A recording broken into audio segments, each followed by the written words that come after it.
We're now with our friend and farmer Joe Mills. Joe, thanks for spending some time with us today. We're 6 miles south of Crawfordsville in Indiana. Joe, you know, early in the season we had a lot of farmers complaining about lack of heat and maybe too much rain. What's been happening in this area in Indiana? It was cool and wet there at the beginning. You know, everybody got in the field finally mid to late April, and then Mother Nature decided to turn the water on. So we didn't roll a wheel in the field for 3 weeks, probably. Got back to it there the last part of May. This is May 24th corn right here.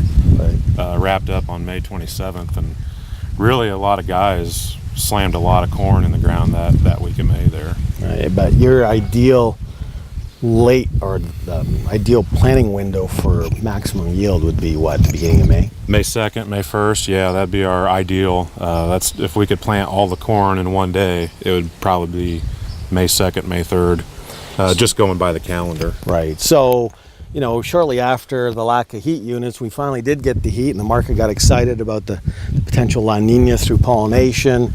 But all of a sudden, and you know, that weather has changed. It's come and gone. In the last, you know, in the month of June, have you gotten enough moisture here? It's enough, probably at the bottom of enough. If we could have had another 4 inches over the month of June, that would have been spectacular. But right, you know, for the rain that we do have, things look okay. If we got another couple inches here in the next 5 days, which is not going to happen, that would be really good timing. But I think we're just going to have to settle in for a little bit of dryness here the next 10, 14 days. Now, the other complaint I've heard from a lot of farmers across the United States, and there's a lot of haves and have-nots again this year, but rolling corn. I've learned from experts in the field, agronomists, that corn cannot have bad days, and when you have rolling corn, it's a bad day for corn. What are you seeing out here? Yeah, that's definitely a sign of stress on the plant, but it's also a sign of defense. Depending on who you talk to, they might say that the plant will go into defense mode and it's not going to hurt that plant a lot. Well, then there's the other school of thought, like you were saying, if the plant goes into defense, you know, you're knocking 10 to 20 bushels off the top. You know, I've heard that corn loses yield in 20 bushel increments. Maybe that's one of them. I haven't seen, you know, I'm this Indiana crop so far, and I've traveled from the south all the way up here. This is the furthest north I'll come this year. I will come back through July 9th, but disappointing crops compared to last year in 2014 records.